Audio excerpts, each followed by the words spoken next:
what's good, y'all's Project Man? Today we're back here getting another video. This is gonna be the I said beat it, but it's gonna be oh my bad, I almost forgot my mic. Yo, what's good, y'all's Project Man? So sorry, my bad. I gotta redo it. What DJ reacting to? I said reacting to. Actually, it's prediction time. You know what I mean? For those who are my WWE wrestling fans, it is indeed time. It's about that time on the dime. And we're going to get ahead. We're going to go ahead and make our predictions to WWE's Night of Champions 2026, which is this weekend. Let's go ahead and see exactly what the matches are here. And we don't have 1, 2, 3. We don't have 4 matches like we've had in the past. We don't have 5 matches on this card like we've had in the past. We are having 6 matches. I wish I had a soundboard. I don't got that yet. But I done the freaking applause right there because, brother, the fact that we have 6 matches needs to be celebrated on its own, even though that probably means that one of them are going to be kind of short. Nonetheless, 6 matches on the goddamn card. So we got to first start off by celebrating that. So as far as predictions for WWE's Night of Champions 2026, let's start it off by predicting a match that I don't know what say you would easily be able to call down the middle or nothing like that. I guess we can start with a more major match and then we can work our way from there. Let's go the big one, man. One of the bigger matches, you know, Seth Rollins versus Braun Breaker in a steel cage. Now, I don't think I've been paying attention as closely to like what's on the card, so I almost kind of slightly forgot this match was on the card. But nonetheless, Seth Rollins and Braun Breaker obviously been having a feud. They've been going crazy and stuff like that. And I'm going to be truthfully honest. Braun Breaker should win this. I do think Braun Breaker is going to win this match. And I also think he should win this match. Reason why I think he should win this match is because of 2 things. Number one, if you're truly wanting to push Braun Breaker as the face of the company and have kind of, you know, eventually this inevitable clash. I seen they did it after Raw went off the air or some type of pre-tape. They actually had a face-off between Oba and Braun Breaker that I saw going around on the internet, on Twitter, XX Twitter. And I'm like, clearly they know that's like their big match as far as like when it comes to their young superstars. They know Braun Breaker, Oba Femi is like that clash that they want to set up. Oba Femi because he's been having this great momentum. They've been giving him the push of a lifetime, had him be a main event, multi-time world champion, legitimate guy like Brock Lesnar already. And then you got guys like Braun Breaker who, you know, he's gotten a win over a multi-time world champion in Seth Rollins. And so these are both guys that are legitimizing. Braun Breaker probably more geared as like face of the company. Oba Femi as like a close second. I can see them, you know, doing it that way.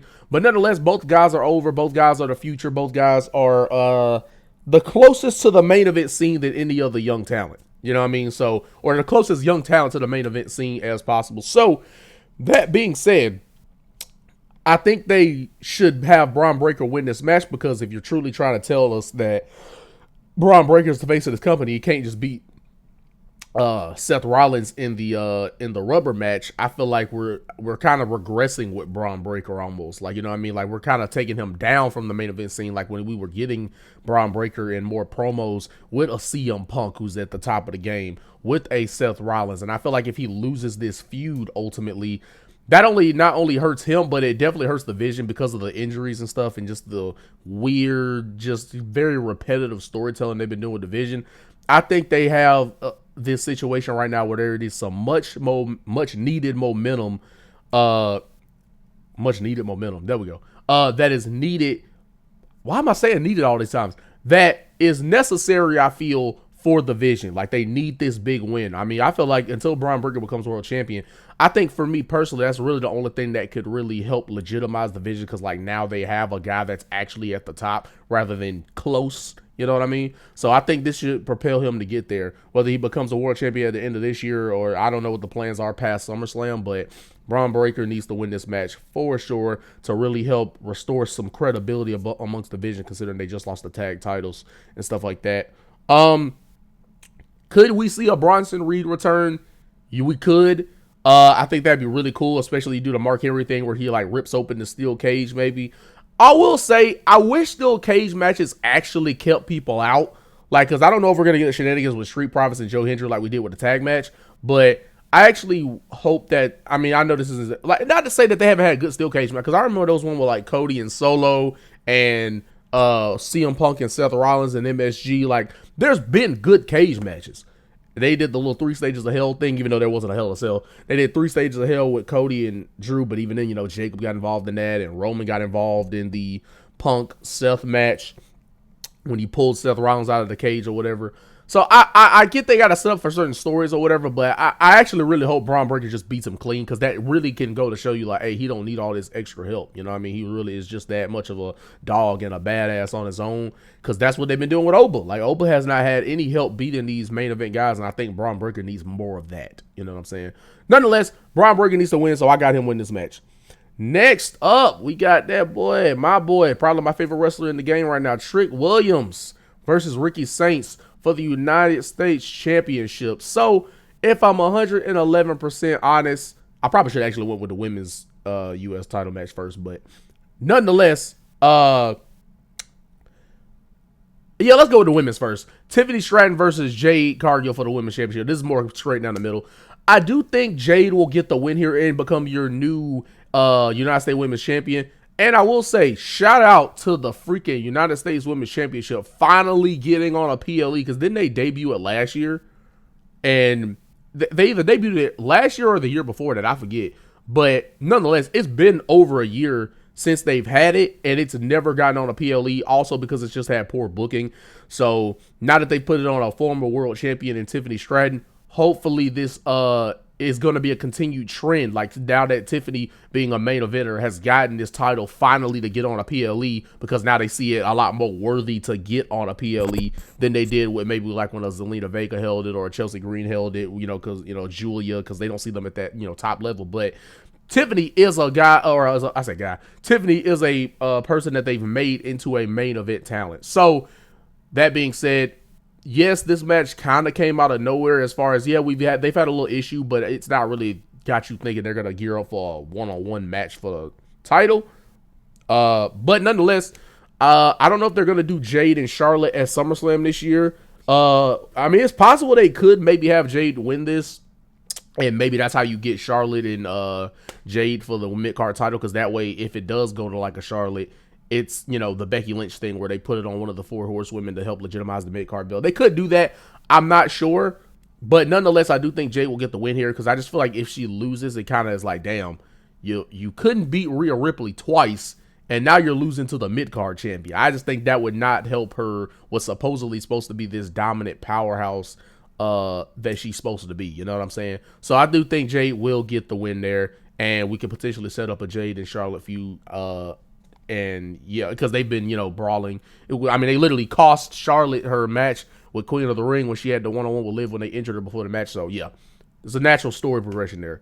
They could even make it a triple threat, I don't know. But nonetheless, moving on, the other U.S. title match, Trick Williams versus Ricky Saints for the WWE United States Championship. I like Ricky. I liked him even when he was in AEW. I don't think that same momentum has obviously translated to like the main roster, but the reactions have been getting a little better for him. And I actually think it would be, even though I love Trick Williams, you know, probably my favorite wrestler in the business right now, I actually wouldn't mind if Ricky won, just so that you establish that this guy is like not a putz and a pushover, and maybe that's how you get a triple threat between Ricky, Trick, and Carmelo, because technically they did Trick and Carmelo already. They did it on a SmackDown, but I guess because people don't really remember it as much, you can still kind of paint it like we haven't done this match on the main roster, because not a lot of people remember that they even did Trick and Melo on SmackDown. But nonetheless, they've obviously had the story of like Ricky capitalizing on the exposed ring post to take out Carmelo and get the 1-2-3 for the U.S. title match and stuff like that. So on one hand, it does suck that Melo didn't get a PLE spot again, you know, like, because I thought this is where the triple threat would have took place. But if they do something like Ricky winning, that could actually have it to be where Carmelo and Trick want to go after the U.S. title, whatever, and they could get a triple threat at SummerSlam. I'm not sure. But all these guys got their own unique personality and charisma about them. So I can see that triple threat that I would think at some point happening. And like I said, could be at a SummerSlam to get all these guys on the card and stuff like that. But I actually do think Trick Williams will retain. Like I said, I wouldn't mind if they did something different with Ricky actually winning this, the way it could be a little more shock value and add a little more, like I say, excitement and some type of unpredictability going into like a SummerSlam, you know what I mean? But I actually do think Trick will retain. And like I said, we could potentially shut up between Trick, Ricky, and Carmelo in a triple threat at SummerSlam, considering they both, by this point, by this card, they will have both had a singles match with Trick Williams. So, nonetheless, I do think Trick is going to retain here. And yeah, we could be selling up between either him and Melo or a triple threat between him, Melo, and Ricky at SummerSlam. That's what I think is going to happen. Nonetheless, all right. I guess we'll do the King and Queen of the Ring. Yeah, sure. Let's go with the WWE title, actually. I ain't gonna lie. Since it's really not a champion, it's about crowning, King and Queen of the Ring. I might actually go with the WWE Championship match next. Let's do that second. Let's go with Queen of the Ring first, since there's no Women's World title on the line. Io versus Liv for the Queen of the Ring. Now, Liv is the Women's World Champion. Io Sky did advance in the tournament all the way to the finals. I do think Io should win this, and we should go the cut paste or cut and dry route and just do Io Rhea. That way, there's a natural story of, they have multiple times have done the thing of like, oh, Rhea hasn't beaten Io before. So, to get Rhea finally doing that, I think that would be a great story to tell going into SummerSlam. Like, that's where Rhea finally gets her win over Io and retains her WWE Women's Championship. I think that would be really cool because SummerSlam is a big PLE, and to do that and tell that story, I think would be great. Plus, we've already seen Liv and Rhea at SummerSlam. I think that was last year, right? Was it last year's SummerSlam? Oh, no. It was the SummerSlam before last, I think. Yeah. It was the SummerSlam before last year. So I think it was 2024. SummerSlam 2024, we already did Rhea and Liv.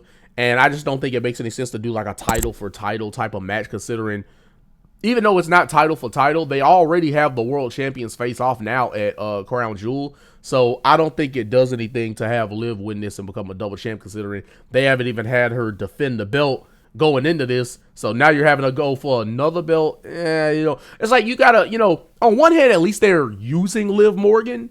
But on the other hand, it's like the fact that she's the world champion and they've got no competition for her to put in there leading to this, or maybe she could have at least had a title defense leading to the Queen of the Ring, or just not being in the Queen of the Ring at all to most people. So that, because the whole point of this is that it's supposed to give a world championship opportunity for people who aren't champions. Like, that's mainly the point of this. But whatever. Nonetheless, I do think Io gets the win, and I think she also needs to get the win because I just think it does nothing for Liv Morgan, and also Io kind of needs some momentum again. She beat Asuka, and I think this would be a great way to kind of still solidify her as the top of the card, even if she doesn't go on to win at SummerSlam. Nonetheless, even if, and they can do some involvement with the Judgment Day and all that, still telling that story of their breakup, and I could see a Liv Raquel match happening at SummerSlam, or a Stephanie Vaquero return, and they have a longer match with Liv and Stephanie going into SummerSlam versus, the short match they had on WrestleMania. Nonetheless, let's go with the WWE Championship, man. I'm actually going to go with that, and then we're going to get to the King of the Ring. Cody Rhodes versus Gunther versus Sammy. Now, for the WWE Undisputed Championship of the world. Anyway, I think the stuff with Cody and Sammy has been fun on SmackDown, but it was a lot of just all over the place going on between Cody, Gunther, and Sammy. All three of them involved together, right? Sammy as the guest referee, WWE title match with Cody Rhodes and Gunther. I just kind of feel like it just was a lot of chaotic, and it's just getting confusing. And we're honestly, like myself, I just feel like they should just move on from this, because it's just been so muddy with them just messing up Gunther's booking, coming off the heels of him retiring Legends and beating Seth at Mania, and then having him lose twice to Cody. It's just too much for me. So I would personally love for like a Sammy to win this, or a Gunther to win this. Gunther to kind of help legitimize him again, and Sammy because he hasn't been world champion, and it's in that area where they do love Sammy over there in Saudi. But I'm just going to go with Cody retaining, because that is the likely outcome. Maybe Cody, Randy, SummerSlam, or Cody, Jay, whatever, if Jay even wins. Last one is Oba Femi versus Jey Uso for the King of the Ring. And obviously they're going to be set up for Oba Roman if Oba wins, and if Jay wins, they're going to do Jay Cody, I would think. Nonetheless, I just got Oba winning, man. I know the bloodline could interfere and Brock could cost Oba, but I ain't gonna lie, I'm just gonna go Oba Femi. I'm gonna go against the grain and go with Oba Femi, and that shouldn't even be a going against the grain, but because of how they're pushing Jay and all this other stuff with the bloodline story, you could definitely see Jay winning. But I'm actually going to go against it and say that Oba Femi gets the win. I'm going against it no matter what. Oba, you got to do it. He's been in my top 5 favorite, even when he was in NXT. So, yeah, let's go ahead and get Oba that crown and have him become the man to retire Brock Lesnar and Roman Reigns at the same PLE. And also, Roman Oba is just a very exciting match. And we established young talent as world champions and all that good stuff. Anyway, y'all let me know y'all prediction down below. See you in the next video, man. That's all you need to know. And that's the Divided DJs on. Like, comment, subscribe before you go. Let me know your predictions in the comments. See you in the next one. Peace.